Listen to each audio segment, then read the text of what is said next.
Donc, bonjour à toutes et à tous. Donc, je suis ravi de vous retrouver pour ce 6e webinaire des lundis de l'IA et de la finance, organisé par la CPR, donc avec le concours d'Olivier qui animera la table ronde en fin de webinaire, et donc Télécom Paris. Donc, et ce webinaire est intitulé Vers une IA auditable.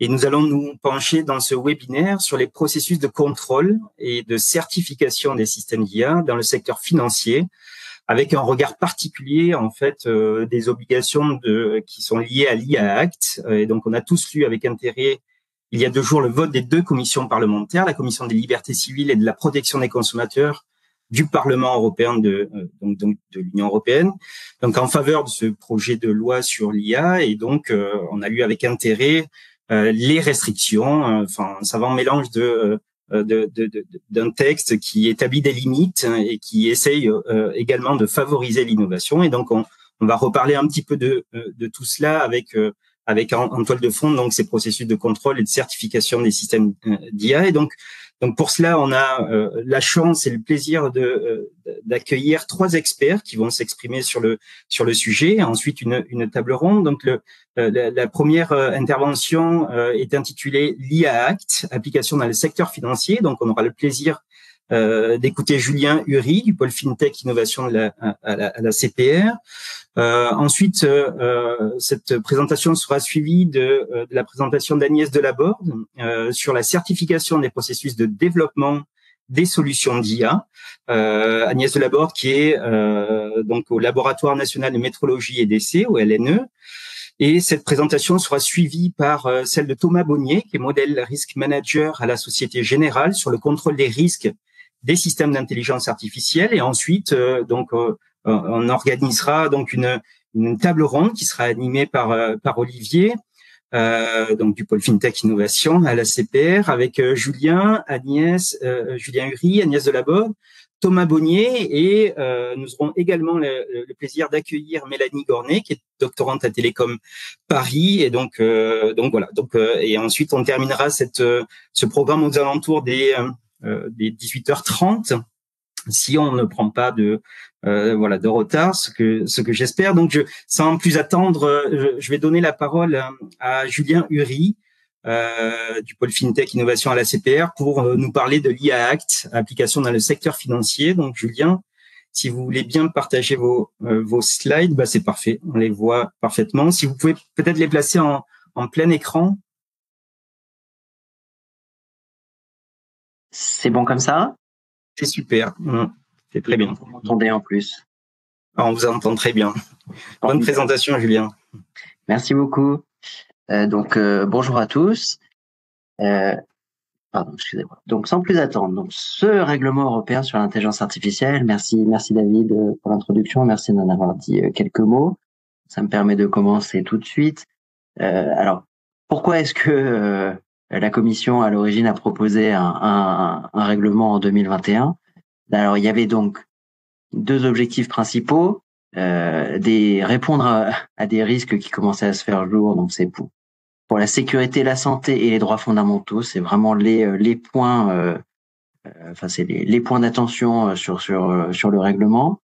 Et évidemment, l'idée de conforter le marché unique européen. Et ici, le marché unique sur l'IA de confiance. Donc, l'idée générale, c'est de rendre applicables certaines règles habituelles du marché intérieur. Donc, c'est des règles qu'on connaît bien dans d'autres domaines, la mise sur le marché, la mise en service, l'utilisation d'un certain nombre de produits, et d'appliquer ça, évidemment pas exactement l'appliquer de manière spécifique à des systèmes d'IA. Donc ça permet de donner de la sécurité juridique aux opérateurs, d'accroître la confiance des consommateurs et de créer des conditions de concurrence équitables, puisque le règlement s'applique quelle que soit l'origine des fournisseurs ou des utilisateurs du système. Alors, d'un point de vue donc temporel, donc en avril 2021, c'était la proposition initiale de la Commission. En décembre 2022, le Conseil a voté son orientation générale, c'est-à-dire une version de compromis. Et on attend donc pour le mois prochain le vote final en plénière du Parlement après le vote des commissions. Donc après ce moment-là, les trilogues vont s'engager. Ils sont prévus jusqu'à fin 2023 pour l'instant, mais les négociations pourraient être difficiles. Et dans tous les cas, il y a une période ensuite d'adaptation qui est prévue. Donc le règlement de toute façon ne serait pas applicable avant 2026-2027 dans l'Union européenne. Alors, la première chose, c'est évidemment donc quelle est la définition de l'IA qui est retenue dans le règlement. Donc la proposition initiale de la Commission a été unanimement critiquée parce qu'elle était trop large, elle comprenait notamment toutes les approches statistiques. Et donc le Conseil dans sa dernière version, lui, il a retenu une approche qui était donc en gros le machine learning et des systèmes experts avec des critères d'autonomie et l'idée de rétroaction en fait du système sur son environnement. Voilà. Et il faut noter que la définition que propose le Conseil reste de toute façon floue puisque la Commission est censée éclaircir le contenu d'un certain nombre de termes. Ce qu'on peut dire tout simplement, c'est que en fait, c'est pas si facile de définir le périmètre exact de ce qu'on appelle l'intelligence artificielle, même si le sujet occupe une grande place dans l'actualité. Alors, la principale innovation du règlement, c'est d'introduire donc quatre niveaux de risque pour les systèmes d'IA. Donc minimal, limité, élevé et inacceptable. Donc les systèmes inacceptables sont interdits. C'est notamment la notation sociale, la manipulation par des techniques subliminales. Les systèmes à risque élevé, on va en parler. Donc c'est l'essentiel du règlement. Il y a des obligations de conformité qui en découlent. Pour les systèmes de type chatbot, deepfake, là, donc, ils sont considérés comme un risque limité et le règlement prévoit des obligations de transparence. Donc, en fait, essentiellement que les êtres humains soient bien au courant qu'ils sont en train d'interagir avec des systèmes d'IA. Et normalement, l'essentiel des systèmes sont en risque minimal et donc n'ont aucune obligation. Alors, pour les hauts risques, en fait, il y a deux types de systèmes qui sont potentiellement à haut risque dans le règlement. Soit des produits ou des composants de sécurité qui font l'objet d'ores et déjà d'une évaluation de conformité avant leur mise sur le marché, donc en fonction des droits de l'Union. Donc ça va être des produits de type les jouets, les voitures, dans lesquels il y a déjà des réglementations avec des obligations de certification ex ante.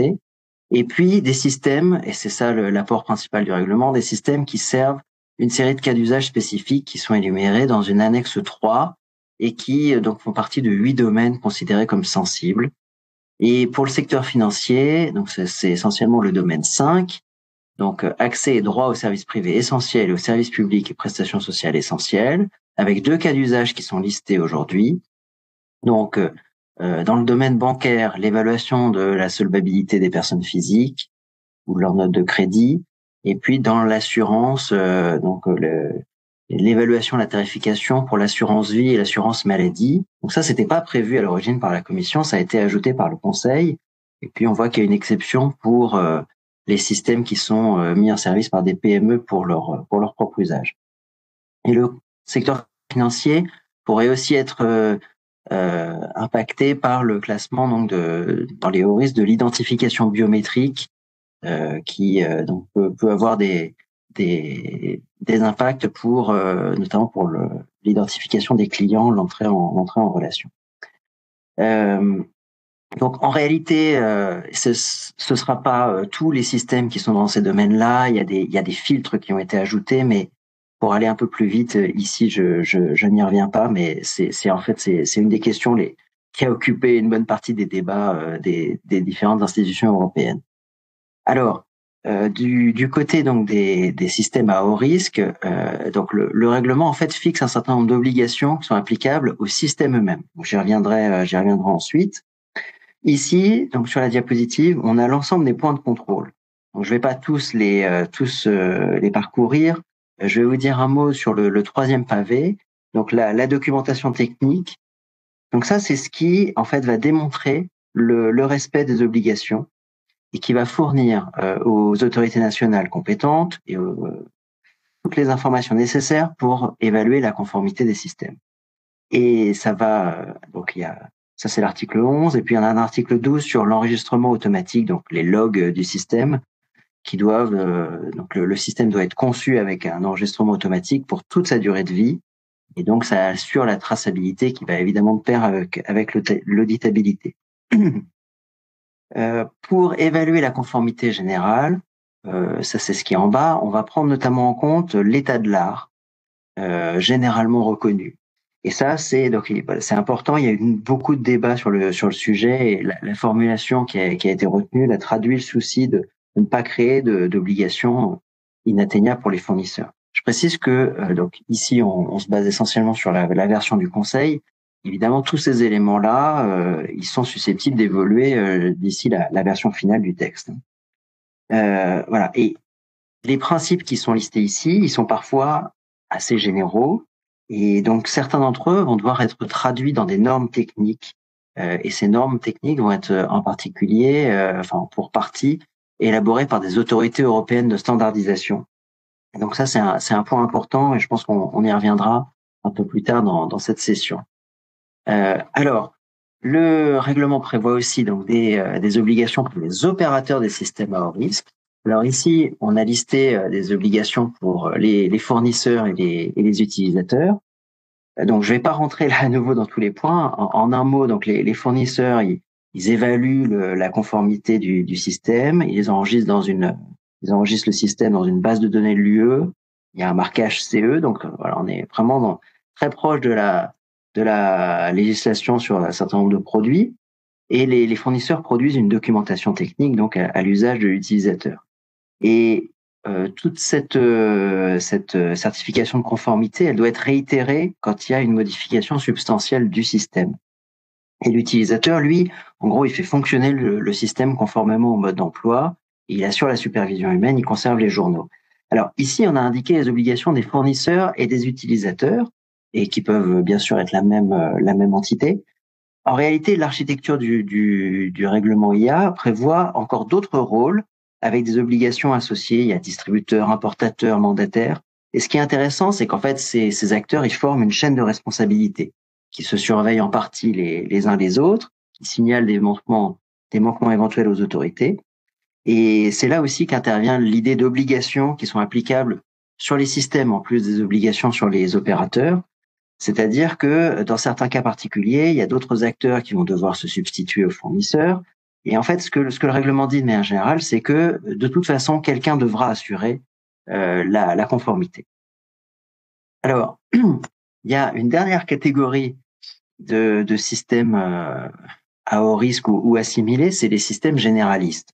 Et en fait, les discussions se sont beaucoup concentrées sur ce sujet récemment, notamment au Parlement européen, avec la montée du sujet de ChatGPT dans le débat public, parce que et plus généralement, en fait, le choix dans le règlement de faire dépendre le niveau de risque d'une partie des systèmes de leur objectif affiché, c'est-à-dire des cas d'usage auxquels ils répondent, ça conduisait à un vide juridique pour des systèmes qui n'avaient pas de but assigné.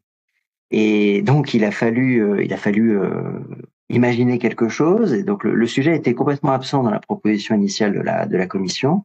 Donc, pour y remédier, le Conseil a proposé des exigences proches des systèmes à haut risque pour les fournisseurs de systèmes généralistes. Le Parlement européen, lui, fait une proposition de mécanisme de transfert de responsabilité du fournisseur vers l'utilisateur. Je rentre pas dans les détails. Et le Parlement a ajouté deux autres angles d'attaque sur les systèmes généralistes, et en pensant très fortement à ChatGPT et à ses équivalents, c'est-à-dire en créant en proposant la notion de modèle de fondation et en listant des obligations accrues de transparence pour les systèmes d'IA générative. Voilà. Alors, comment est-ce que ça va être supervisé? Donc là, il y a deux temps. Il y a avant la mise sur le marché ou mise en service, et ça, c'est le temps de la certification de conformité. Donc, alors attention au terme certification. En fait, pour la plupart des systèmes, en réalité, on a une auto-certification. Donc, les fournisseurs évaluent eux-mêmes s'ils sont conformes, mais produisent une documentation technique pour démontrer à eux-mêmes et en fait pour le contrôle, on y vient après, qu'ils sont conformes. Donc le processus qu'on a en haut de la slide, il concerne en réalité que l'identification biométrique ou les systèmes qui font déjà l'objet d'une réglementation de l'Union, donc les voitures, les jouets. Donc ici, on a des autorités notifiantes qui supervisent le processus de certification et qui vont désigner des organismes notifiés, c'est-à-dire en pratique des certificateurs, qui vont vérifier la conformité. Donc ça, c'est quand il y a besoin d'un tampon, disons, ex ante. Et il y a un deuxième temps qui est après mise sur le marché, mise en service. Là, c'est le temps du contrôle par des autorités nationales de surveillance du marché. Donc on en reparle un peu après. Voilà, je signale à toutes fins utiles que donc le règlement établit un comité européen de l'IA qui va conseiller, assister la Commission, qui va éventuellement édicter des règles de niveau 3, et qu'il y a la possibilité de créer des bacs à sable réglementaires, qui est donné par le règlement à certaines autorités. Alors, comme toute réglementation à visée horizontale, c'est-à-dire s'appliquant à tous les secteurs économiques, se pose évidemment la question de l'articulation du règlement avec d'éventuelles règles sectorielles particulières. Et c'est évidemment notamment le cas pour le secteur financier.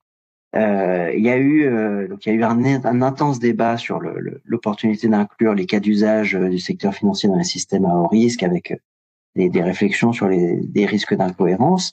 Bon, en tout cas, pour tenir compte de l'existence de ces règles particulières, le règlement IA prévoit un régime particulier pour les établissements financiers régulés par le droit de l'Union.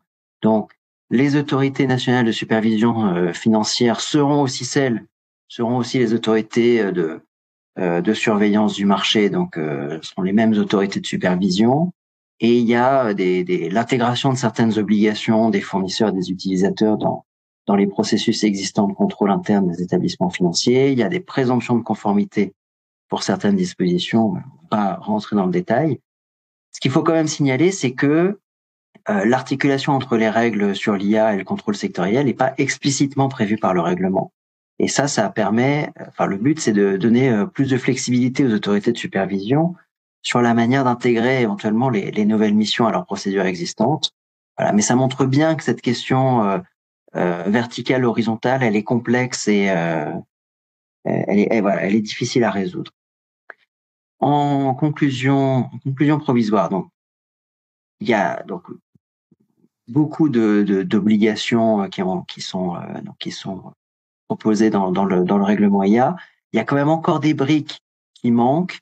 Donc on en a parlé sur le contenu exact de certaines obligations prévues par le règlement, avec probablement des standards européens à élaborer.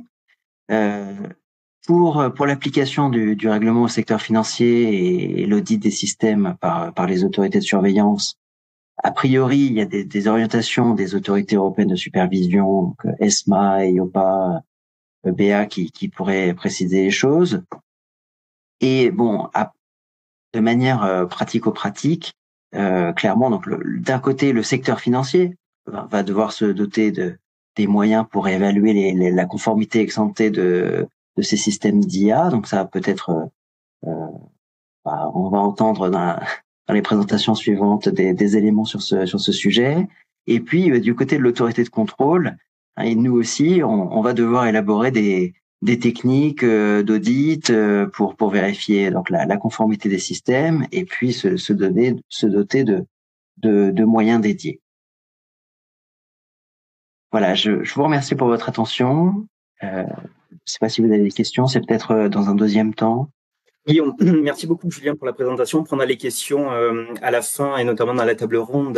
Et donc Olivier sera en charge d'animer la table ronde avec donc des questions qui apparaissent dans le chat, mais on fera on prendra les questions après. Donc merci beaucoup Julien. Alors justement, on a parlé de conformité, un petit peu de certification. Agnès Delaborde, je vais vous donner la parole pour présenter. Je ne sais pas si pour mettre à l'écran votre présentation de certification des processus de développement des solutions d'IA. Oui, j'attendais le bon moment pour lancer le partage. Oui, c'est très bien, c'est parfait. Merci beaucoup Agnès, vous pouvez prendre la parole. Merci. Donc Agnès Delaborde, comme David l'avait évoqué, du Laboratoire national de métrologie et d'essai, je suis en charge du département pour l'évaluation des systèmes d'IA et de la cybersécurité. Je vais vous parler de la certification que l'on a développée au LNE pour répondre à certains des besoins liés à l'obtention de certaines garanties de confiance au LNE. Donc, je vais vous présenter l'approche générale, le résultat auquel on a abouti. Et également, je mettrai en lumière les difficultés, limitations qu'on aura pu rencontrer au long du parcours. Et je vais tâcher également de l'inscrire dans la présentation qui a été faite juste avant par rapport à l'EIA Act, afin que ce soit bien clair sur ce qu'il est possible de couvrir à l'heure actuelle ou pas, et ce que la certification permet de faire. Alors, dans l'idée, on partait d'un constat dans le laboratoire, c'est qu'il y a d'un côté des fournisseurs de solutions d'IA, de l'autre côté, il y a des utilisateurs, des acquéreurs potentiels, et on part du principe, et de toute façon, c'est la fonction du LNE, on part du principe que l'évaluation et la certification sont la clé. Ici, je vais parler uniquement de l'IA, mais le LNE, en tant qu'organisme d'évaluation et de certification, évidemment, on applique ce même paradigme à tous les secteurs de l'industrie. Du côté de nos activités en évaluation, afin que vous compreniez le scope, pardon, le mot en français m'échappe, des activités du LNE. Nous sommes un tiers indépendant, donc vous le voyez dans nos activités ici, on ne développe pas d'IA, on ne développe pas de produits concurrentiels, évidemment. Le but du jeu, pour nous, c'est de réaliser des évaluations en tant que tiers neutre. Et évidemment, si on parle de certification, on parle de l'idée de mettre un coup de tampon.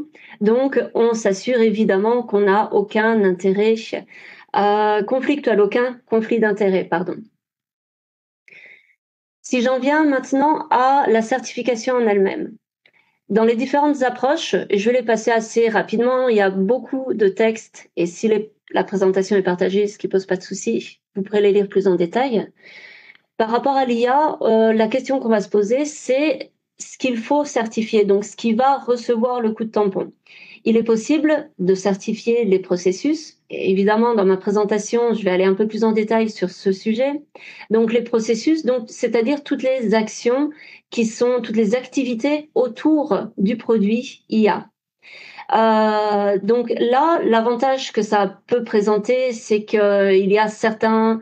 Alors, d'un point de vue technologique, technique, scientifique, il y a beaucoup d'éléments qui sont maîtrisés autour des bonnes pratiques de conception, de développement, d'implémentation, etc.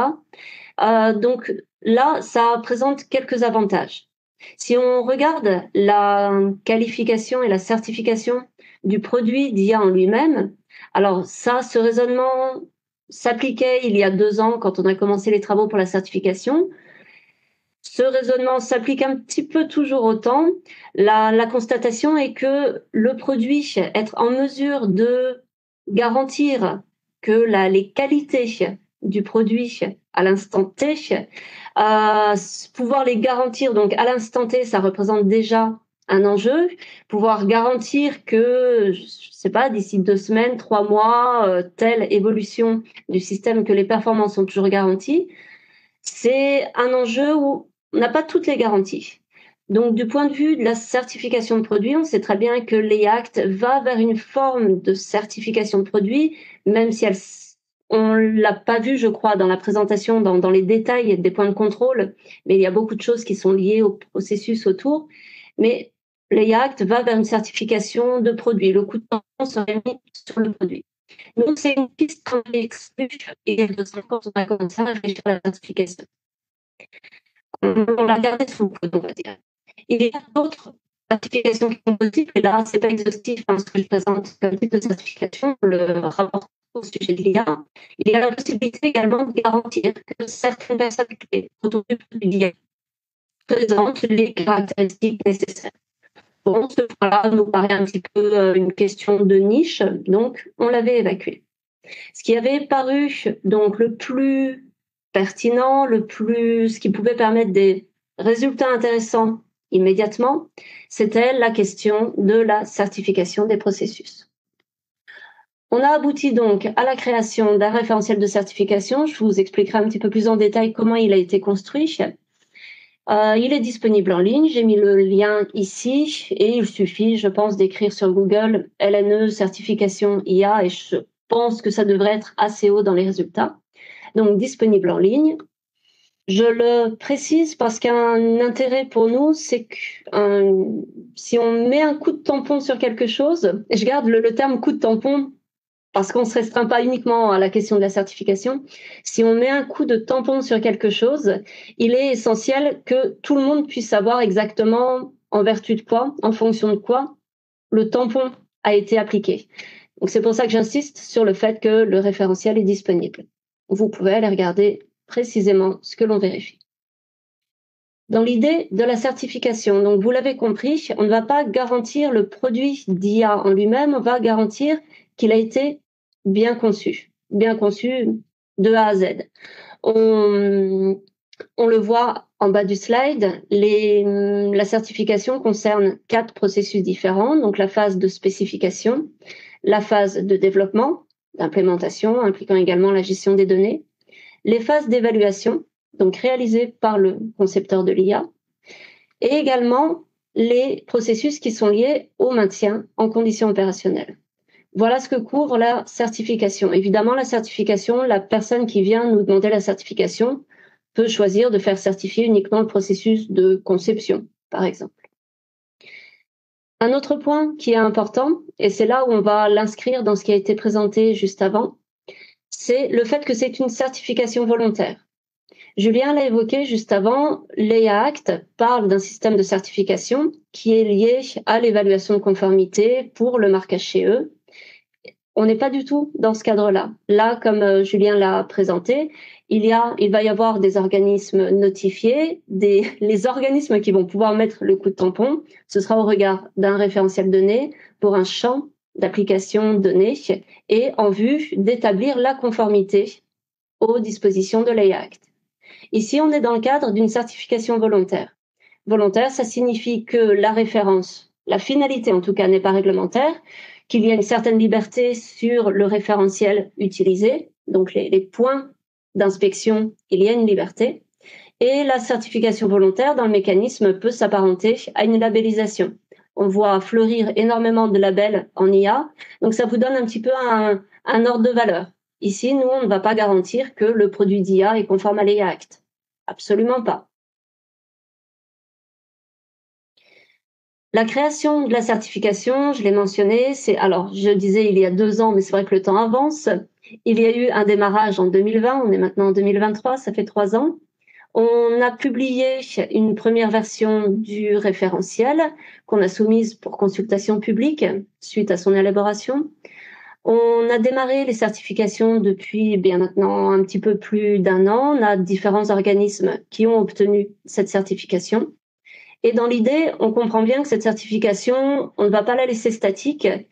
Alors on la défend toujours autant, notre certification, elle nous semble raisonnable, mais on sait très bien justement que par rapport à l'EIA Act, il va falloir également qu'on s'harmonise, qu'on soit cohérent très certainement dans la terminologie employée par l'EIA Act, et également qu'on puisse s'appuyer sur les différents travaux normatifs qui émergent en parallèle de l'EIA Act.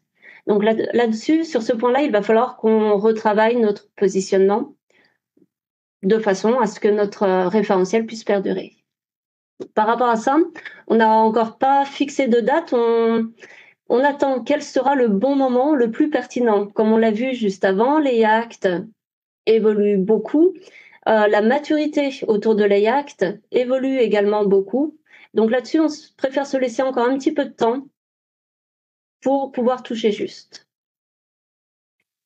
Dans l'idée d'un référentiel, qu'il s'agisse d'un référentiel de certification volontaire ou d'un référentiel de labellisation, l'idée, c'est de ne jamais le faire tout seul dans son coin. Parce que l'idée, c'est que si on met un coup de tampon, l'expression semble un peu familière, mais je l'apprécie beaucoup. Si on met un coup de tampon et que les points de contrôle ou les finalités sont définis uniquement par nous, dans notre coin, il y a beaucoup moins de chances pour que le certificat obtenu à la fin ait de valeur pour qui que ce soit. Donc dans l'idée, certification volontaire, labellisation, il faut travailler à plusieurs. Dans notre cas, on a réuni un groupe de travail qui nous a assistés dans la création de ce groupe de travail, de ce référentiel de certification. Je vais le passer un petit peu rapidement pour qu'on ait une vue d'ensemble. Donc, je l'ai mentionné tout à l'heure, les différents processus qui sont impliqués, qui sont pris en compte dans la certification.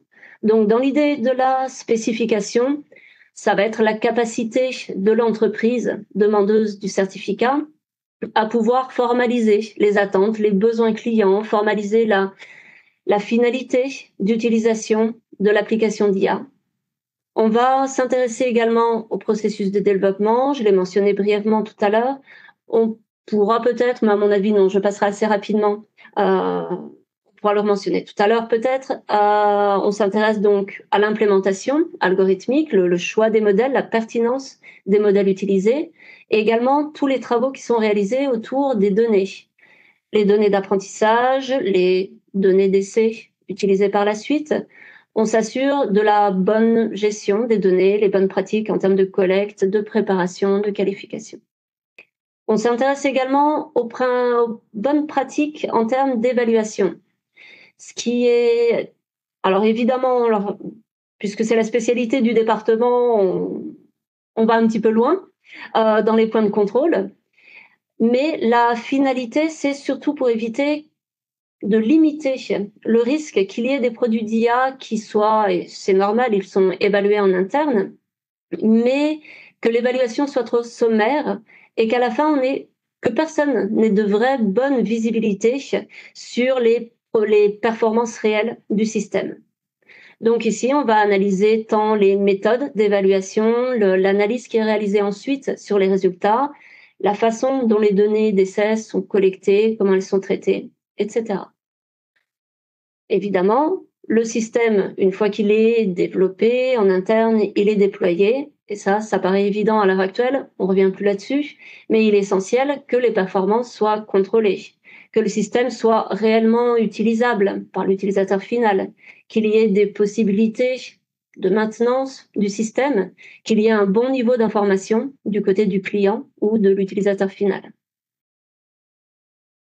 Dans l'idée, et là on respecte, j'ai envie de dire un peu, que ce soit toutes les réglementations européennes actuelles ou les bons référentiels de labellisation, on n'impose absolument pas de solution technique. À aucun moment, on va décréter que tel algorithme est meilleur qu'un autre.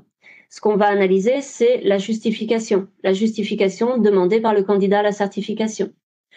On va s'assurer que c'est en lien avec les attentes soit de ses clients, soit leurs attentes en interne, en termes de qualité, de performance, et de capacité de monitoring.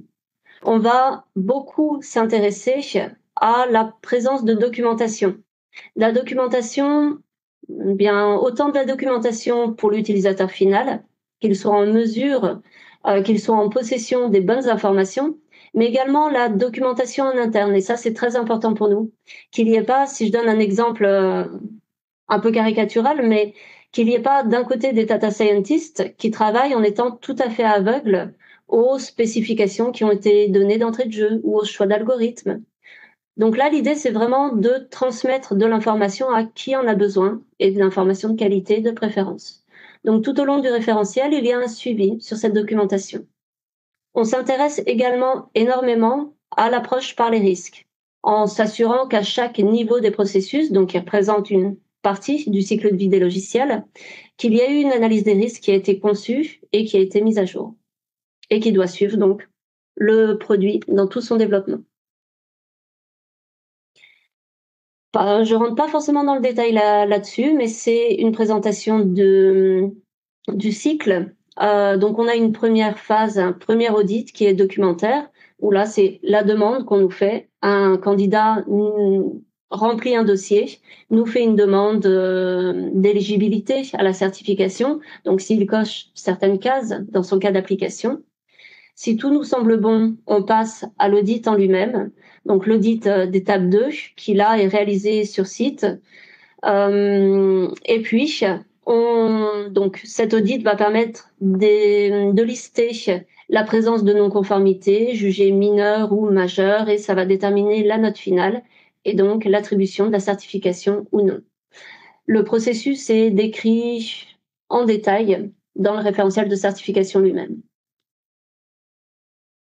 La certification est valable pour 3 ans sous réserve qu'il y ait eu des audits de rappel, donc des audits de durée moindre, qui vont plutôt se focaliser sur ce qui avait été identifié comme non-conformité mineure, on ne s'attend pas à ce qu'il y ait des majeurs, mais également s'assurer que ce qui était bon il y a 1 an est toujours bon à l'heure de l'audit de suivi. Donc voilà, de cette façon, on s'assure qu'il y a un suivi. Au bout des 3 ans, lorsque c'est la fin de la certification, si le candidat redemande la certification, là, on refait un audit complet.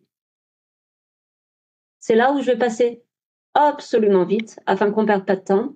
Là, je vais dans le détail des différents points qui sont traités, et là, c'est une synthèse. Je ne m'aventure pas à rentrer dans le détail. Si on en a besoin, je pourrais y revenir sur les différents points traités. Il y a une chose qui est commune à tous les processus, je l'évoquais déjà tout à l'heure, donc la notion de documentation, l'identification des ressources, tant matérielles que humaines, qui est réalisée, l'assurance que la notion de risque a été gérée à toutes les étapes, et également que le processus lui-même, en interne, a été auto-évalué. C'est-à-dire qu'ils ont peut-être écrit des procédures pour le moment de la certification, ou alors ils les avaient avant, mais on veut s'assurer évidemment que dans le temps, ces procédures sont toujours évaluées, comme on s'attend quand même d'une entreprise qu'elle ait une structure dynamique dans le temps, donc que rien ne soit figé. On met, je l'ai mentionné par rapport à la documentation, mais on a une section complète qui est consacrée à l'élaboration d'une fiche technique. Alors, je ne sais plus trop comment l'appeler pour pas déborder sur la documentation technique attendue pour les yachts. Après, dans les éléments, il y a beaucoup de choses en commun. Et c'est sur ces points notamment que on va s'uniformiser d'un point de vue terminologique. On va plutôt s'inspirer de l'EIACT plutôt que l'inverse. On ne va pas attendre que l'EIACT s'adapte à nous. Mais sur des points qui, dans la communauté, créent beaucoup de divergences, comme le intended use. Cette notion-là, je ne vais même pas essayer de la traduire en français parce qu'il n'y a pas forcément de termes consacrés.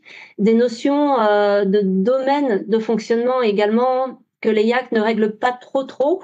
Ce sont les normes qui vont le régler. Mais là-dessus, on voit à quel point la communauté bouge et au bout d'un moment, il va falloir s'harmoniser. Des notions comme les notions de performance, pareil, les IAC donnent quelques pistes. On verra ce qu'on pourra retenir de notre côté. On n'est pas forcément d'accord avec tout. Voilà un petit peu l'idée. Je vous remercie et je pourrai répondre à toutes les questions par la suite. Merci beaucoup Agnès pour la clarté de la présentation, et donc c'était très précis. Nous allons donner la parole à Thomas. Donc on a écouté l'intervention sur l'IACT en premier, ensuite donc les processus de certification et les différentes étapes, et donc par le LNE. Et donc nous allons donner la parole à Thomas Bonnier de la Société Générale, qui lui est en charge en fait de l'implémentation de ces outils d'IA, et notamment sur le contrôle des risques des systèmes d'IA. Donc Thomas, la parole est à vous. Très bien, merci. Alors effectivement, on a beaucoup parlé d'analyse, d'approche par les risques jusqu'à présent, et donc voilà, c'est un petit peu finalement le sujet de cette présentation, le contrôle des risques des systèmes d'IA. Donc le contexte, c'est en fait un livre blanc qui a été réalisé avec le Hub FranceIA et également 3 banques, donc la BNP, la Banque Postale et la Société Générale. Et qui a impliqué différents acteurs, donc différentes lignes de défense, et pour travailler ensemble donc sur le risque de modèle par rapport à des systèmes d'intelligence artificielle. L'objectif, c'était de partager nos expériences, nos bonnes pratiques également sur les risques liés à l'utilisation de ces systèmes. Et donc, on s'est réunis tous les 15 jours pour en discuter et pour produire un travail en commun, donc qui a été réalisé plutôt dans un cadre financier entre banques, mais dont on voulait qu'ils soient également utiles à d'autres secteurs. Donc notre approche, c'était tout d'abord d'identifier les risques des systèmes d'IA. Alors sans être forcément exhaustif dans tous les risques, mais on essayait néanmoins d'approcher les principaux risques pour ensuite se concentrer sur ce qui nous semblait être le top 10 des risques, sans réaliser de classification à l'intérieur de ce top 10, mais au moins de réaliser, de catégoriser ces risques comme étant assez critiques. Et la réalisation finalement de ce travail de groupe, ça a été une publication d'un livre blanc en octobre 2022 sur le site du Hub Francia. Et donc il est disponible à la lecture sous ce lien. Donc pour détailler un petit peu notre approche, donc sur notamment l'auditabilité des systèmes d'IA, donc bien sûr on a pris en compte l'ensemble du cycle de vie du modèle, du système d'intelligence artificielle. Donc on voit ici les différentes briques qui ont été considérées, donc en partant des objectifs métiers, de tout ce qui concerne la brique sur les données, bien sûr la modélisation, la construction du modèle, l'implémentation du système d'IA jusqu'au transfert au métier. Donc on voit bien que finalement ce cycle de vie va impliquer différents acteurs qui peuvent être spécialistes d'IA ou non. D'ailleurs, ça c'est un élément important. Donc on peut avoir notamment des profils métiers. Voilà, tout dépend finalement de l'objectif du système d'IA, ce à quoi il est utilisé. Donc on peut avoir différents profils. Donc les profils métiers, on aura également forcément des spécialistes en data science qui vont se concentrer sur les aspects techniques de l'IA en eux-mêmes, et puis bien sûr des profils IT qui vont plutôt se focaliser sur sur la brique implémentation du modèle. Et maintenant, c'est suivi tout au long de la vie du modèle. Alors, donc, comme je vous disais, on a essayé d'identifier les risques des systèmes d'IA de manière non exhaustive. Donc, le but ici, c'est pas de tous les parcourir, bien sûr. Donc, on a décidé de se concentrer sur le top 10. Alors ici, on vous donne une petite image des différentes briques qui ont été présentés précédemment et les risques associés, des risques, on va dire, de haut niveau ici. Par exemple, sur le transfert au métier, donc qui était la brique ultime du cycle de vie. On a ici quatre risques principaux qui ont été identifiés comme des risques critiques, donc on va retrouver dans le top 10. Qui sont notamment le déficit d'interprétabilité, d'explicabilité des systèmes d'IA. Donc on voit bien ici, c'est un risque quand même inhérent au système IA, ce qu'on appelle les systèmes black box.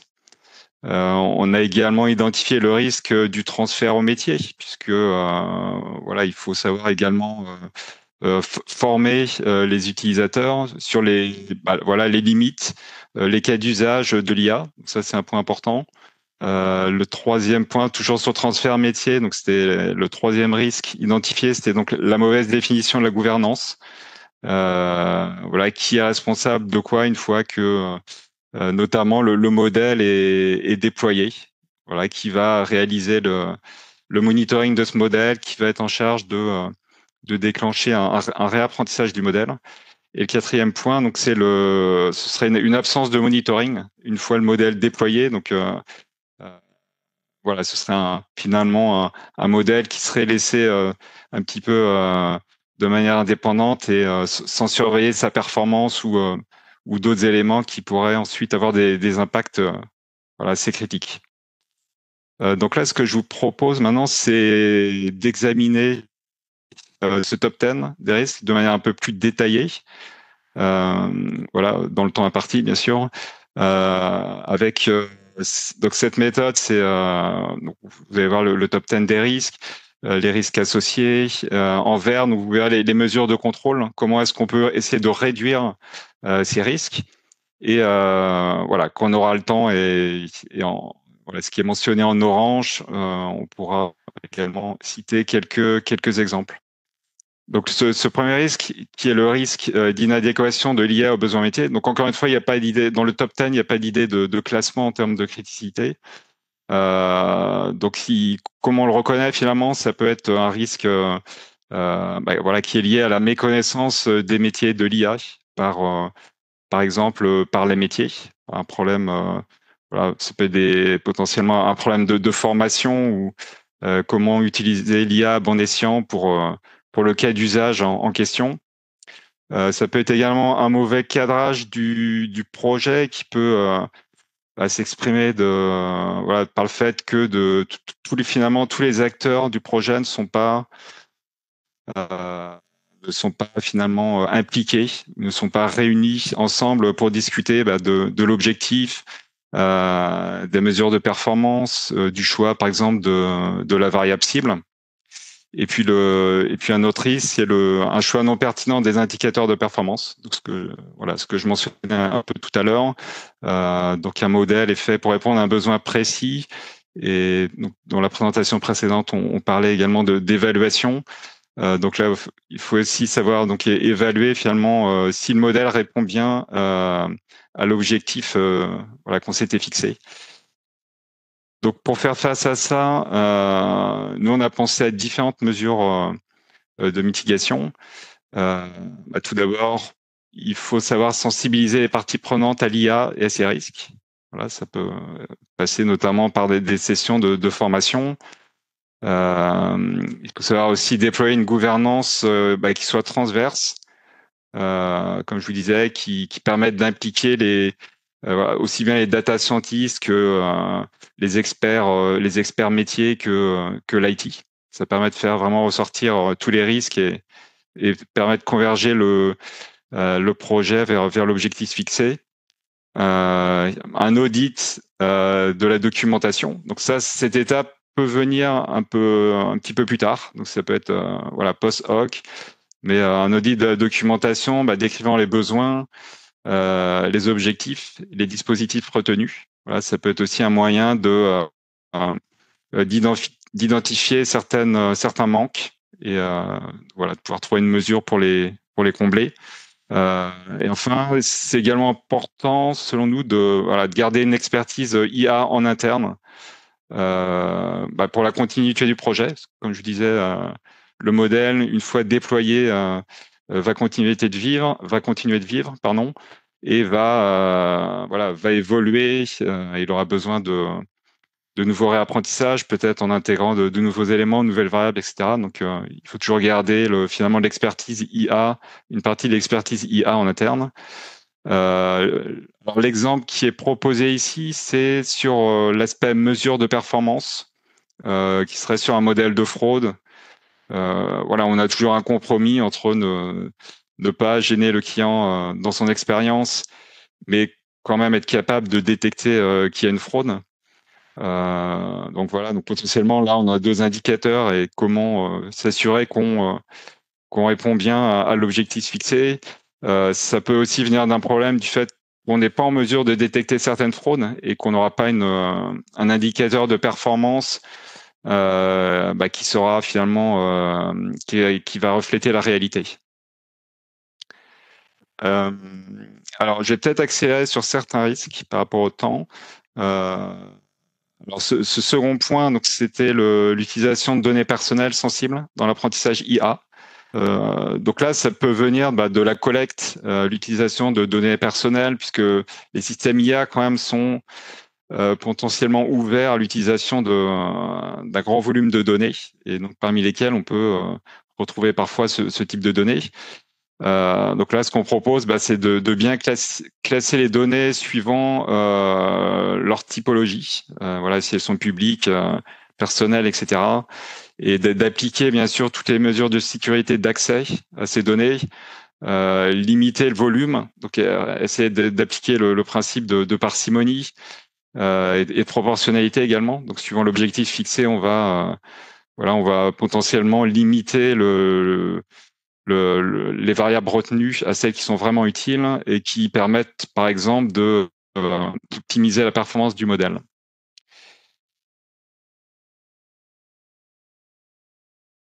Alors sur la mauvaise interprétation ou compréhension des données utilisées en modélisation, donc ça c'est vraiment assez spécifique. Alors pas complètement spécifique, mais ça peut être exacerbé par le fait qu'on ait un modèle d'IA, puisque comme je vous disais, on a un volume important de données qui peuvent être complexes également, puisqu'on peut avoir de la construction de variables, du feature engineering, qui peut également complexifier et limiter ou augmenter plutôt l'opacité des données sources.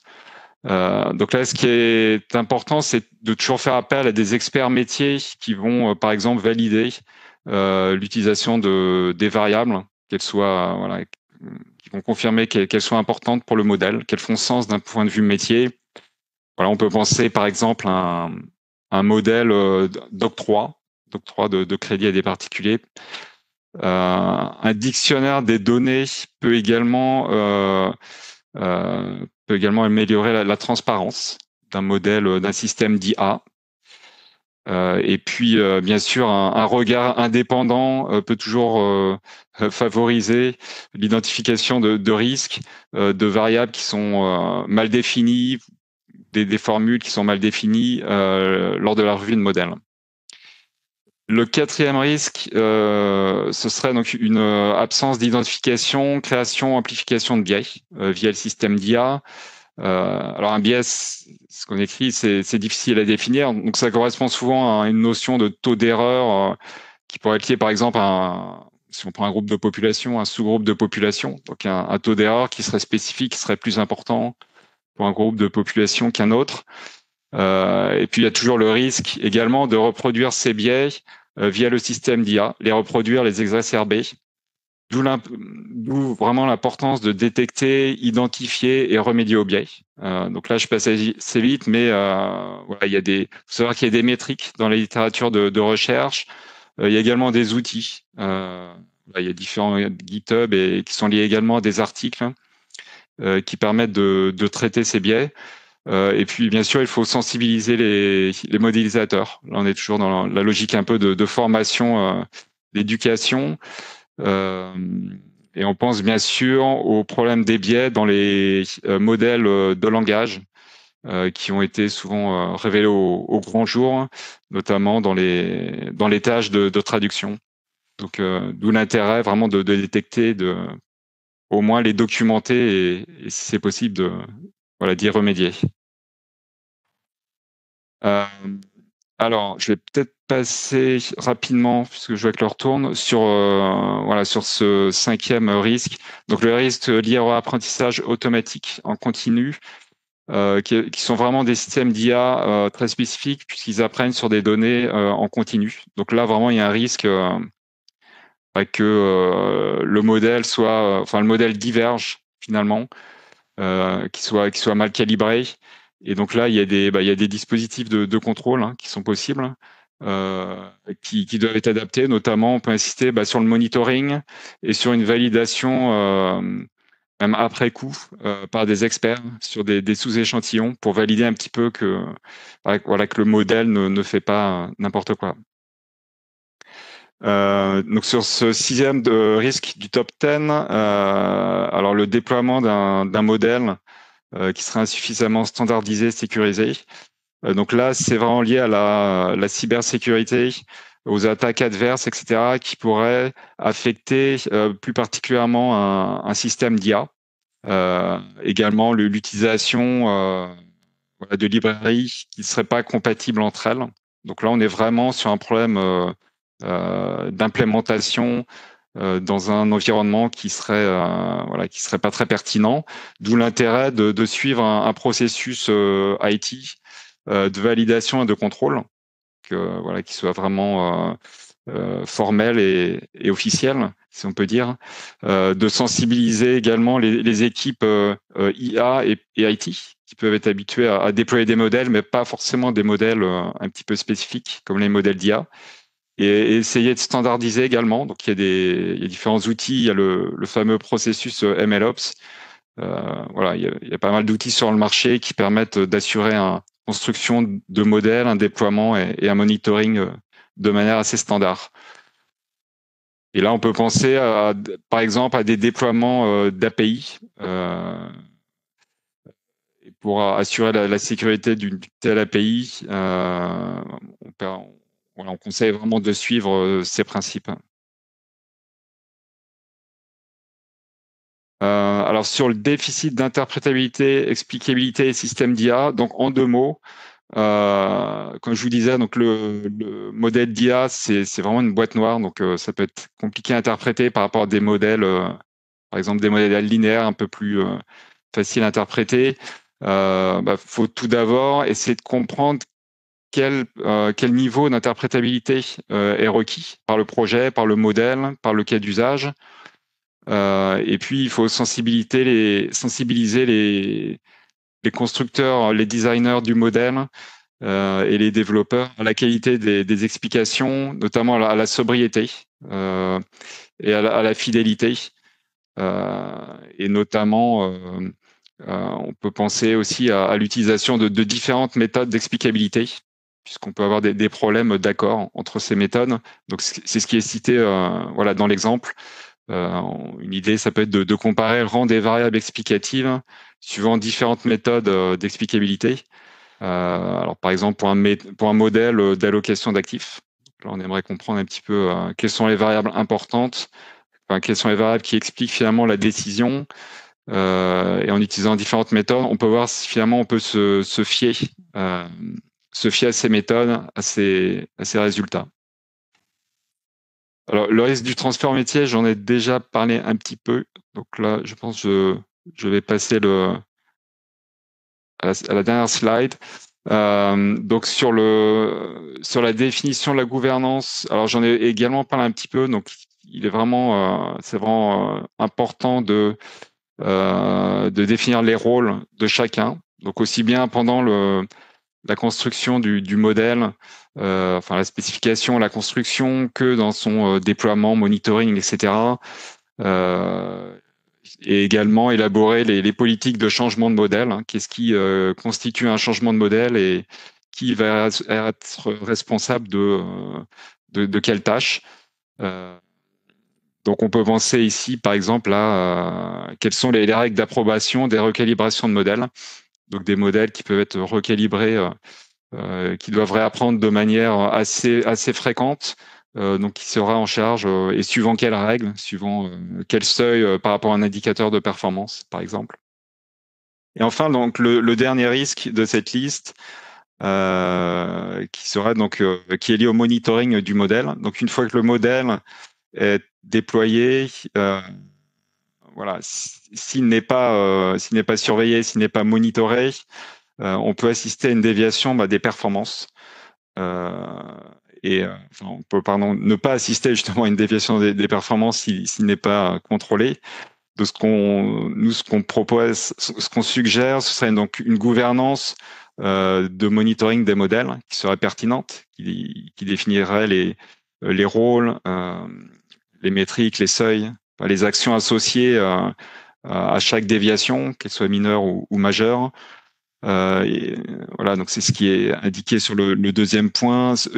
Ça peut être également utile de comparer finalement les prédictions d'un système d'IA à des benchmarks pour avoir plusieurs avis. Voilà, 2 avis valent mieux qu'un seul, et potentiellement alerter sur des désaccords un peu trop fréquents dans certaines zones ou pour certains types de données. Et donc enfin suivre le taux d'override. Donc voilà, l'override, c'est si le modèle n'est pas complètement automatisé, l'utilisateur a la main pour changer la sortie du modèle, la décision finalement. Et donc si ce taux est trop important, ça peut être un signe aussi qui alerte sur le fait que l'utilisateur n'a pas confiance dans le modèle et potentiellement que le modèle n'est peut-être pas pertinent pour certains types de données. Et donc là, comme exemple de monitoring, c'est les chiffres de distribution. Donc les données peuvent varier en distribution au cours du temps. Et donc si on n'a pas finalement la vraie réponse, le vrai label de manière instantanée, il se peut qu'on ait une déviation des variables en entrée avec une une diminution de la performance du modèle sans qu'on s'en rende compte. D'où l'intérêt de surveiller la distribution des données en entrée, également potentiellement des prédictions du modèle. Et ça permet d'alerter pour réduire le périmètre d'application et potentiellement d'arrêter un modèle s'il y a de trop gros changements. Voilà, c'est terminé de mon côté. Merci beaucoup, Thomas. On a pris un petit peu de retard de toutes mes excuses, Olivier. Donc, non, mais c'était passionnant. Donc, merci, Julien, aussi de répondre à certaines questions dans le chat, ce qui donnera moins aussi de questions peut-être à Olivier. Donc, on accueille maintenant Olivier. Merci, Olivier. Et Mélanie, donc Torrenta Télécom. Et donc, Olivier, la parole est à toi pour l'organisation des questions. Merci. Alors, j'ai vu les questions dans le chat. Je vais essayer de les intégrer dans la table ronde. Alors, je vois qu'il y en a beaucoup sur les modèles fondation, l'IA générative, etc. Donc, je dis déjà aux participants de se préparer un petit peu à l'avance. Je vais vous donner un petit peu de temps. Cela dit, c'est un sujet à part entière et donc je pense qu'on en avait déjà discuté avec David et l'équipe. Je pense qu'on va proposer un webinaire dédié à ces questions-là, qui sont les questions du moment et qui remettent en cause un certain nombre peut-être d'idées qu'on s'était faites jusque-là du contrôle de l'IA.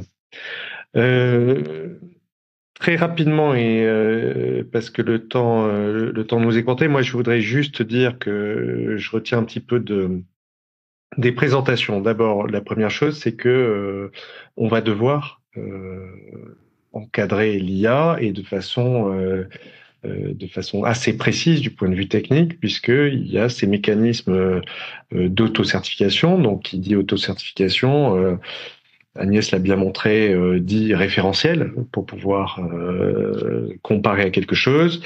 Et donc, ça, ce sont les banques, les établissements financiers, au sens plus général, également les assurances qui devront faire ces processus d'auto-certification.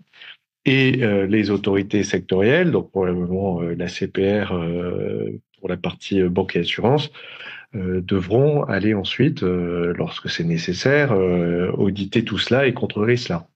Donc on a un vrai sujet, et le premier sujet que je vois, c'est la question des normes techniques. Aujourd'hui, on a des principes avec les actes, même si on a bien vu que tout ça n'est pas encore sec, tout ça peut encore bouger. Mais on sait que le règlement IA ne sera peut-être pas suffisant en lui-même pour permettre justement ce contrôle. Donc ma première question, ça serait à Mélanie Cornet, qui est doctorante en éthique de l'IA à Télécom Paris. Mélanie, je voudrais en fait que vous complétiez un petit peu le paysage qu'on a déjà dressé, en nous disant un petit peu quelle est la prochaine étape, c'est-à-dire quelles sont les normes techniques, les standards qu'on peut envisager pour compléter ce règlement IA. Qui sont les acteurs impliqués en Europe, donc qui est en charge et qui peut contribuer à cela, afin qu'on ait un peu cette idée, ce panorama complet.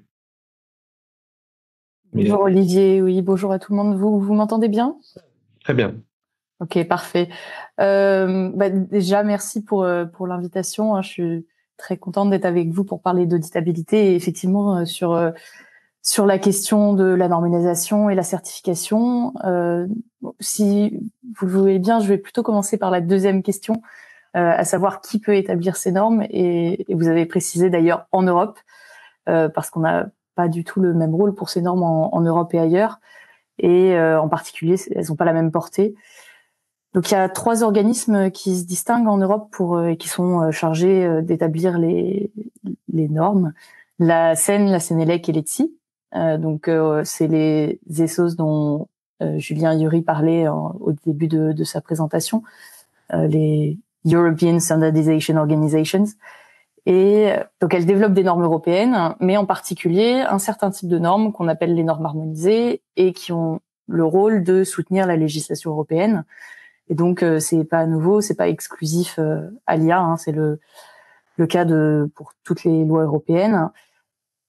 Donc comment ça fonctionne? Vous avez des commissions nationales thématiques dans des organismes nationaux. Donc en France c'est à l'AFNOR, et dans le cadre de l'IA ça se passe à la CNIA qui regroupe donc des experts du domaine, des experts qui viennent de l'industrie, de centres de recherche et d'autorités administratives, etc. et qui sont mandatés pour aller représenter leur pays dans les instances européennes et internationales. Et donc pour l'IA, ça se passe notamment au niveau européen à la CNCNELEC, au JTC 21 dont Agnès Delaborde nous parlera peut-être après, et à l'ISO au niveau européen dans le SC42 qui est le sous-comité pour l'intelligence artificielle, sachant qu'il y a d'autres sous-comités pour les normes sectorielles. Hein. Le SC42 c'est plutôt les normes horizontales. En plus de ces normes, on a également des processus de certification, donc pareil, dont on a un peu parlé avant. C'est pas exactement les mêmes acteurs. Et en Europe notamment, on a le marquage CE, qui est un type un peu particulier quand même de certification. On parlait d'auto-certification tout à l'heure. Donc effectivement, le marquage CE, c'est apposé sur un produit avant de rentrer sur le marché européen. CE, c'est conformité européenne. Et donc, ce marquage, il indique que le produit répond bien aux exigences qui sont dans la législation. Et le constructeur peut choisir comment il va démontrer cette conformité, et notamment l'application de normes européennes harmonisées permet d'avoir ce qu'on appelle une présomption de conformité et donc des procédures d'évaluation de la conformité qui sont simplifiées. Donc cette présomption de conformité, c'est une sorte de statut qui est quasiment réglementaire, bien que les normes restent d'usage volontaire. Et donc, outre le marquage CE, vous avez de nombreuses entreprises qui développent leur propre référentiel d'évaluation. On parlait également tout à l'heure de labels. C'est un peu à la façon des labels environnementaux qu'on avait il y a quelques années. Bon, bah maintenant sur l'IA, on trouve des labels IA responsable, éthique de l'IA, ou spécialement conçus pour la conformité à l'AI Act.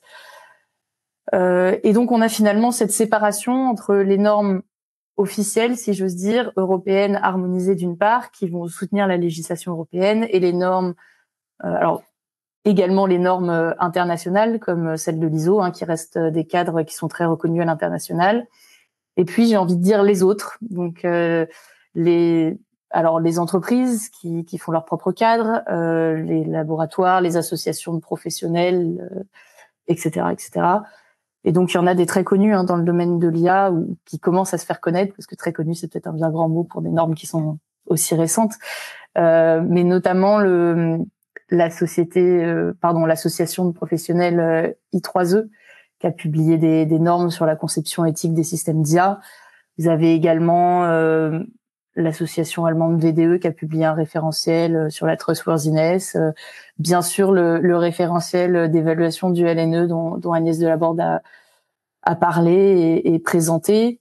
Et puis côté américain, vous avez le NIST, le National Institute of Standards and Technology, qui a beaucoup de documents techniques sur l'IA qui peuvent s'apparenter à des normes et qui a publié notamment récemment le Risk Management Framework. Donc, et puis, et en plus de ça, les grosses entreprises, je parlais tout à l'heure des labels, mais il y a également des GAFAM qui viennent s'ajouter à cela. Il y a Microsoft qui a développé un standard, un référentiel sur l'IA responsable, quelque chose comme ça. Donc, de nombreux acteurs qui publient leurs propres référentiels et des organismes officiels qui produisent des normes spécifiques et notamment européennes pour la législation. Et vous m'avez ensuite demandé quelles normes pour compléter le règlement sur l'IA. C'est vrai que c'est un vrai sujet, l'imbrication des normes dans l'AI Act. Encore plus, j'ai envie de dire, que dans les autres règlements européens. À titre de comparaison, j'avais regardé le nombre de mentions des termes normes harmonisées et marquage CE dans le RGPD versus dans l'AI Act. Alors, c'était la version de l'AI Act de la proposition de la Commission européenne qui datait d'avril 2021, donc c'est peut-être pas très à jour, mais dans le RGPD, on n'avait aucune mention de ces termes, alors qu'ils étaient pour autant, qu'ils s'appliquent pour autant, alors que dans les AI Act, il y avait énormément de mentions de ces termes, et notamment, on avait 2 articles, encore une fois, qui ont peut-être bougé depuis le texte sur lequel je me base, mais des articles 40 et 49 de l'AI Act qui étaient respectivement sur les normes harmonisées et le marquage CE. Donc l'AI Act donne vraiment un rôle qui est prépondérant à la normalisation, et donc il y a d'autant plus d'enjeux et de pression là-dessus. Et puis une fois qu'on a dit qui faisait ces normes, on peut se demander ce qu'elles contiennent, et c'est là que ça commence à devenir intéressant. Après, c'est aussi un peu plus hasardeux, parce qu'il faut le rappeler que l'AI Act n'est pas encore fini, les négociations sont toujours en cours. Vous m'entendez toujours ? Oui, peut-être une question sur ce contenu des normes, et en fonction de ce que vous avez dit, est-ce que les normes techniques qui viendront compléter l'AI Act laissent de la place à toutes les normes techniques diverses que vous avez citées, les référentiels Microsoft, etc., etc.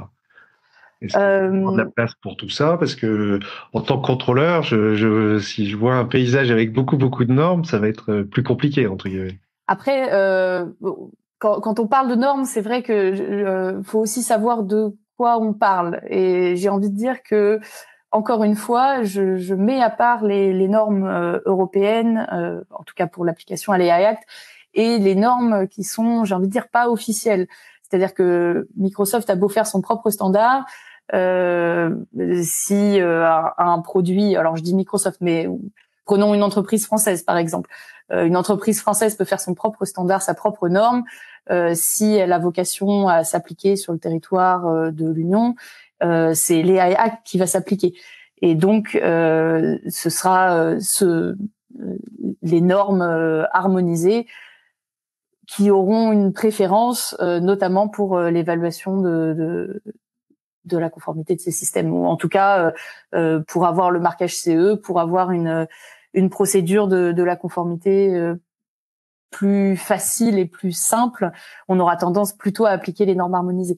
Donc je dirais pas que l'AI Act laisse une part à tout ça. Là, j'essaye de vous dresser finalement une cartographie de tout ce qui existe et de la façon dont également différents acteurs définissent des exigences de différentes façons. Mais c'est vrai que si on se base directement sur l'AI Act, c'est plutôt les normes européennes harmonisées. D'accord, merci. Je vais me tourner vers Agnès. Donc Agnès, vous avez d'ailleurs déjà mentionné que vous alliez faire évoluer votre référentiel, là, mais que vous donniez le temps.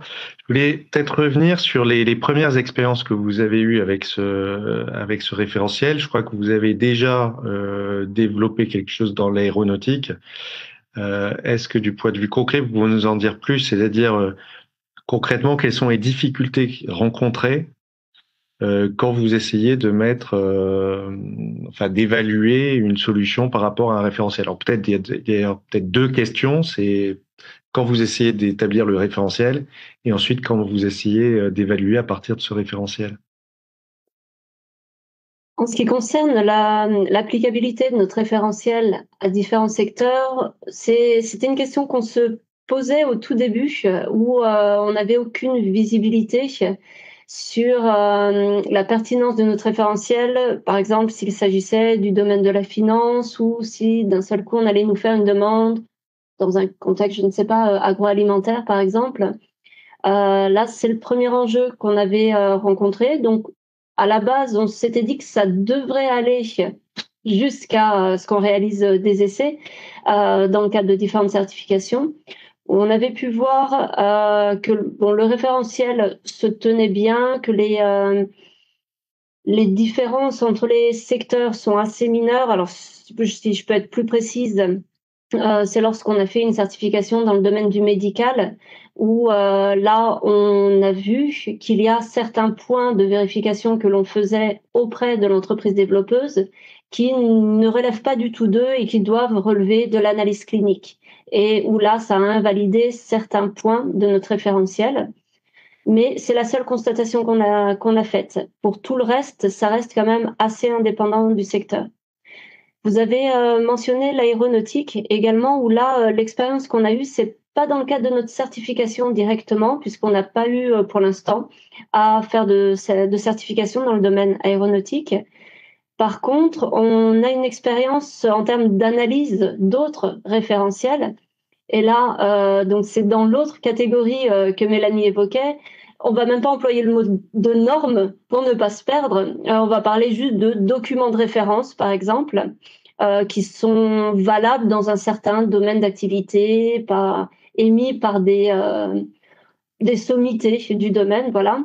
Et dans notre cadre, c'est l'Agence européenne pour la sécurité de l'aviation qui a émis un type de document, un document de ce type-là, que pour notre part, on juge d'extrêmement bonne qualité et qui a vocation, pour les systèmes de machine learning, à fixer des points de contrôle dans le cadre du développement de ces applications pour un secteur donné.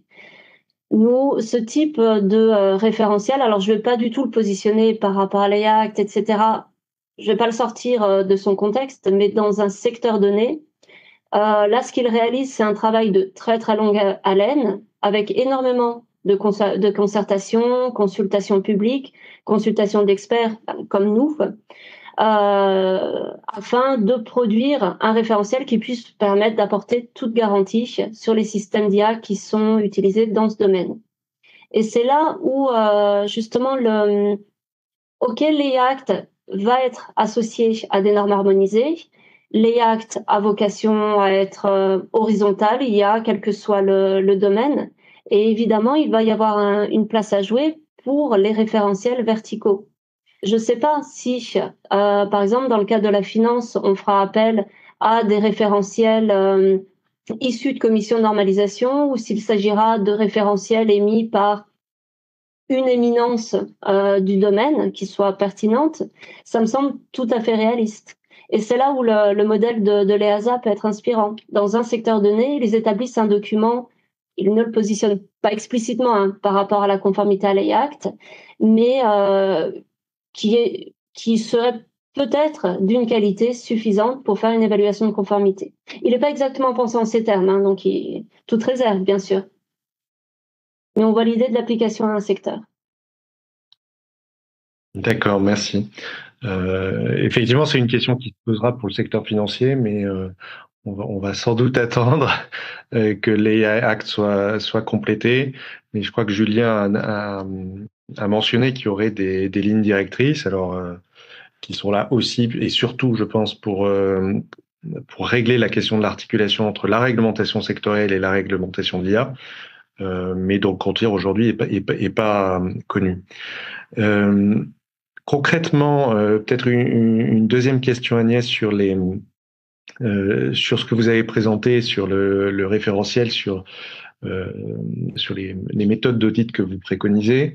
Et c'est une question qui, d'ailleurs, je peux poser aussi aux autres membres de la table ronde.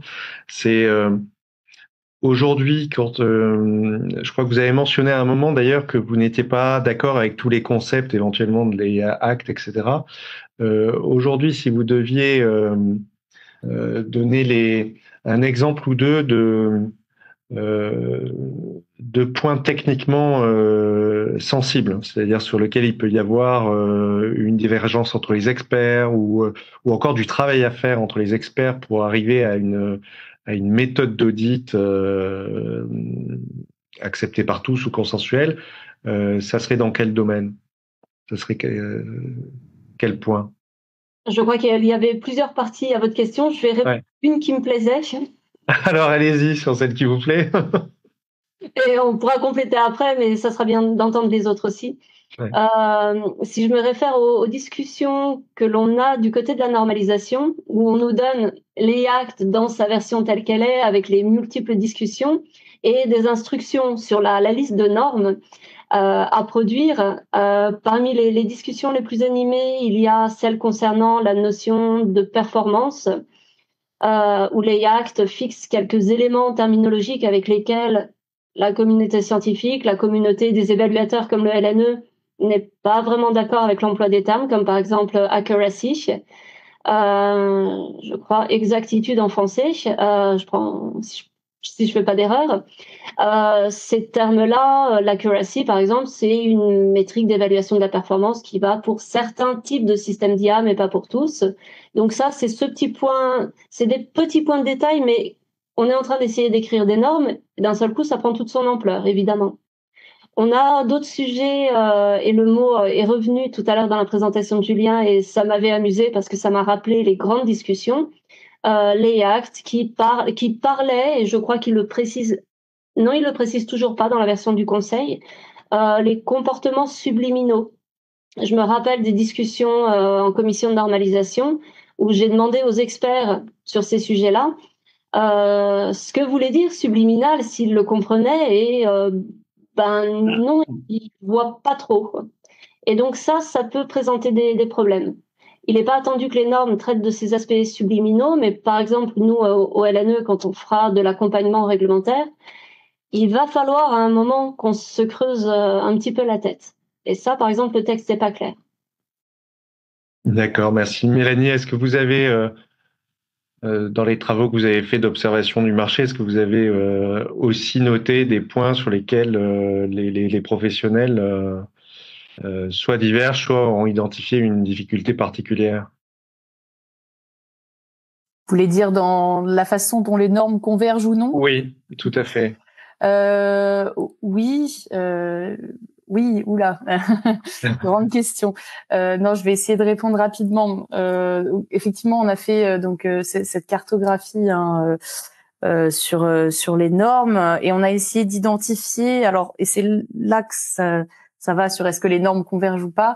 On a identifié 2 grands axes de développement. Alors, tout à l'heure, Madame Delaborde parlait des normes process et des normes produits.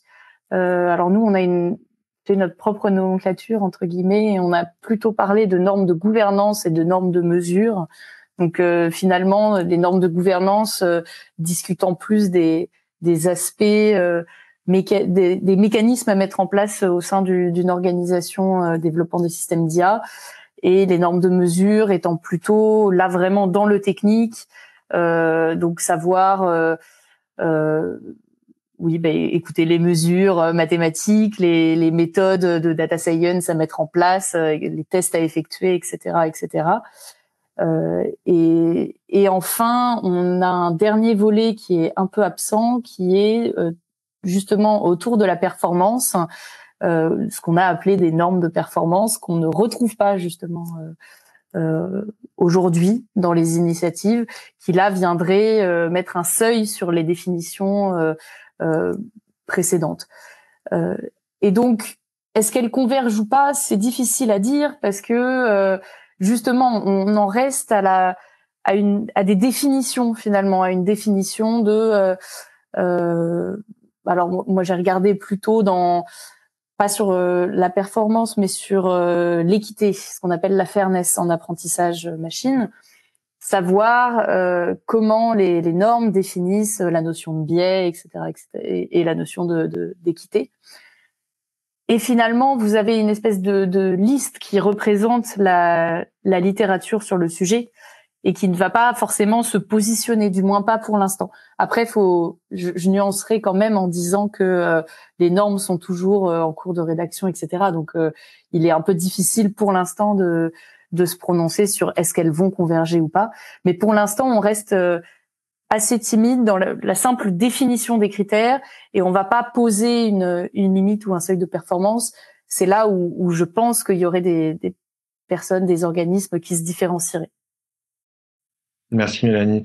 Et peut-être Thomas, de votre côté, dans le groupe de travail des banques, alors sans doute c'était plus axé sur les risques, mais est-ce que vous avez identifié des domaines sur lesquels il y aurait aussi, au plan technique, donc là Agnès à noter la question de la performance, la définition des comportements subliminaux. Mélanie a parlé effectivement de la mesure d'équité, hein, quand on voit les travaux académiques, il y a entre guillemets plusieurs formules mathématiques pour représenter l'équité. Vous, dans vos travaux, est-ce que vous voyez entre les banques soit encore des sujets qui sont complètement à traiter parce que techniquement vous n'êtes pas allé jusque-là, ou des convergences naturelles ou des difficultés? Est-ce que vous avez quelques exemples à rajouter? Peut-être pour revenir sur les problèmes de convergence des méthodes d'explicabilité. Donc ça, c'est voilà, puisque c'est un élément important pour un système d'IA d'être minimum explicable, interprétable. Et il y a également beaucoup puisque vous citiez des papiers de recherche, il y a également beaucoup de recherches sur sur ce désaccord finalement entre des méthodes d'explicabilité locale. C'est un désaccord qui est constaté. Et il y a des papiers assez récents qui le constatent et qui n'ont pas de solution. D'où l'intérêt de vérifier justement, de comparer, de benchmarker différentes méthodes. Donc ça peut être aussi un problème de convergence, je pense, qu'il peut être cité par rapport à l'interprétabilité. Ok. Et il y avait dans le chat une question sur le risque de dérive du modèle dans le temps. Et je crois qu'Agnès l'avait mentionné également dans sa présentation, en disant que la certification elle se fait au départ, et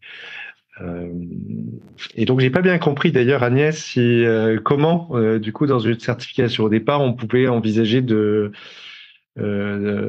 est-ce qu'on pouvait envisager d'inclure dans le référentiel déjà des dispositifs pour s'assurer de la maîtrise de la dérive dans le temps? La dérive dans le temps de l'organisme ou du produit d'IA? Des résultats de l'algorithme, donc du produit d'IA. D'accord. Donc c'est une question qu'on a volontairement éclipsée en partant sur l'analyse des processus, parce que maîtriser la dérive dans le temps d'un produit IA peut être faisable, mais vu que nous, là, on s'occupe des processus, on va juste s'assurer de la dérive dans le temps des processus eux-mêmes, qui eux-mêmes doivent inclure une ou des méthodes de contrôle de la dérive. Comment avez-vous formulé votre question? C'est comment est-ce qu'on peut s'en assurer? Oui, est-ce qu'on peut, dans le processus de certification, prévoir des normes ou des contrôles pour s'assurer que l'organisme finalement va contrôler la dérive? Là, après, je veux pas donner non plus. Qu'on contrôle la dérive du produit. Ouais. Si là on parle bien du produit d'IA, dans l'idée c'est par la réalisation d'essais, et ça va être des essais de robustesse et des essais de résilience. Il y a des cas pour lesquels on peut dire que c'est globalement maîtrisé, où on sait comment mettre en œuvre ces essais, on sait précisément les conditions d'usage normales et anormales d'un système. Après, là où réside la difficulté, c'est dans la façon dont on détermine le domaine de fonctionnement des systèmes, c'est-à-dire dans quelle gamme de conditions est-ce qu'ils sont censés être capables de se comporter, et également dans quel ensemble de conditions raisonnablement prévisibles mais anormales ils sont amenés à pouvoir se comporter. Et ça, ce qui représente encore à l'heure actuelle un enjeu, c'est cette définition du domaine de fonctionnement. Et c'est d'ailleurs pour ça que je citais en bien les travaux de l'EASA, c'est qu'ils ont fait un gros effort par rapport à la communauté à l'heure actuelle, un gros effort de définition et de formalisation de ce domaine de fonctionnement. Sur le papier, pour nous, ça nous paraît vraiment très très pertinent. C'est après à voir à l'usage si c'est efficace, ce type d'approche et ce type de définition. Mais donc c'est pour ça que le contrôle de la dérive d'un produit d'IA, donc évidemment le mieux c'est par l'essai du système, ça présente à notre connaissance encore énormément de limitations. Donc sur la méthode d'essai, les métriques à employer, voilà. Donc essai sur base de données, essai en simulation, mais on ouvre encore un autre sujet. On peut ouvrir, hein, ça ne me gêne pas, mais ça rajoute une couche de complexité justement. Ouais. Thomas, sur la dérive dans le temps, vous avez éventuellement... Oui, peut-être également par rapport au monitoring, si un protocole de monitoring peut être défini en amont, enfin avant son déploiement, ça peut être intéressant de vérifier si justement il y a des métriques de suivi de la dérive dans le temps, notamment des variables d'entrée, mais également des sorties du modèle. Voilà, donc il y a des différentes techniques qui peuvent être utilisées, mais voilà, si on peut pas le faire en temps réel, c'est vrai que ça peut être préparé peut-être dans une surveillance du protocole de monitoring. D'accord. Alors, je vois malheureusement le temps qui file, donc je vais essayer d'écourter. Toutes mes excuses pour les questions que j'aurais pas prises dans le chat. Il y en avait beaucoup. On essaiera d'en prendre un certain nombre pour le prochain webinaire sur l'IA générative et l'IA fondation. Je vais terminer par deux questions, enfin presque la même en fait, à Thomas Bonnier et à Julien Hury. Donc vous avez vu un petit peu le paysage, vous avez vu toutes les difficultés qui restent à régler en termes de normes et de techniques. On va supposer qu'elles sont surmontables et qu'elles vont être surmontées. Donc du côté des banques, Thomas, quelle est la route à effectuer? Comment vous mettez en ordre? Ou quelle est votre feuille de route pour vous mettre en ordre pour être au rendez-vous du règlement IA dans 1 ou 2 ans, peut-être un peu plus. Pour être bref, donc j'ai envie de dire que ça va être finalement une continuité, puisque c'est vrai que dans les banques, on a déjà toute une structure de surveillance, de contrôle des risques et des protocoles adaptés, puisqu'on a le système de model risk management, qui vient d'ailleurs d'une réglementation américaine, le SR11-7, qui déjà réglementait le model risk management dans sa conception, sa bonne implémentation, sa bonne utilisation et son bon monitoring.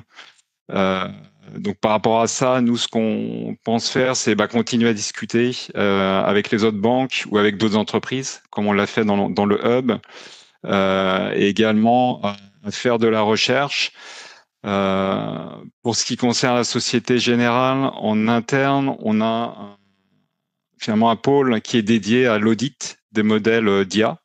Donc avec des personnes, expertes spécialisées dans ce domaine et qui auditent des modèles, des algorithmes d'IA. Donc voilà, donc c'est un processus, j'ai envie de dire, progressif, continu, et essayer de s'adapter à cette nouvelle réglementation. Merci Thomas. Je pense qu'on pourra peut-être refaire une édition dans 1 an pour voir où on en est. Julien? Oui, alors comment est-ce qu'on se met en marche, nous, à la CPR? Alors oui, donc du côté des autorités de contrôle, clairement, une fois que les points mentionnés auront été surmontés, on va clairement avoir un certain nombre de défis devant nous.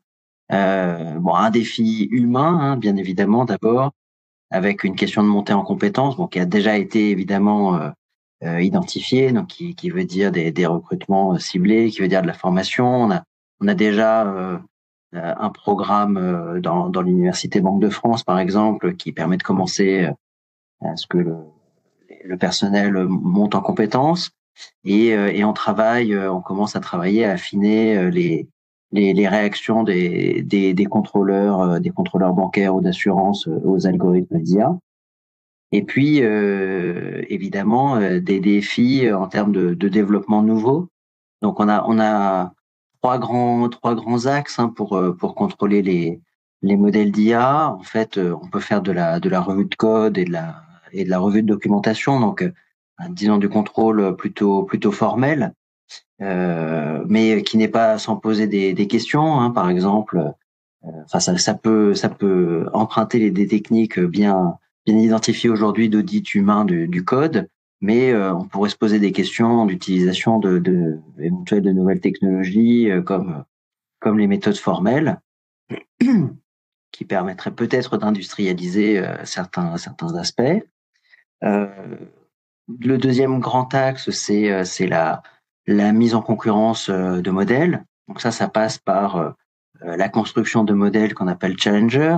Et ensuite, on regarde les écarts entre le modèle qu'on audite et puis les modèles challenger. Ça permet de réfléchir aux caractéristiques des modèles, à la manière dont ils se comportent dans certains segments ou points particuliers. Bien évidemment, construire des modèles challenger pour une autorité, ça demande d'allouer des ressources humaines, techniques, etc. Et le troisième axe, c'est l'attaque en boîte noire des modèles d'IA. Donc là, c'est un examen complètement empirique des modèles qui passe par la soumission de jeux de données au modèle, l'examen des résultats. Et ultimement, on peut essayer de reconstituer des modèles par approximation. Donc ça c'est très utile quand on est face à des modèles en boîte noire. On approxime finalement un modèle en boîte noire avec des modèles plus interprétables, plus explicables. Et là, on peut mentionner que la CPR avait organisé un tech sprint sur ce sujet-là en 2021 sur le thème des modèles de risque de crédit avec de nombreuses équipes de professionnels et d'étudiants. Et des résultats intéressants. Donc voilà, on part pas de rien, mais il va quand même y avoir la nécessité pour le superviseur d'adapter ses outils, ses méthodes, ses moyens, et donc de nombreux défis en perspective, mais plutôt de beaux défis. Merci Julien. Peut-être je rebondis sur deux choses parce que je vois que dans le chat, effectivement, le tech sprint était mentionné. Sans doute en réaction à une remarque de Thomas sur les méthodes d'explicabilité. Alors c'est vrai, donc merci à celui qui a fait la remarque. Dans le tech sprint explicabilité, il y a eu pas mal de solutions proposées qui essayaient de faire le lien entre un compromis ou disons de tirer, de faire le lien entre les explications locales et globales. Et donc ça montre que la place, les RegTech françaises réfléchissent à ça et peuvent trouver des solutions. Et l'autre point, c'est la notion de modèle challenger de Julien me paraît ressembler beaucoup à celle de modèle benchmark mentionné par Thomas Bonnier dans sa présentation.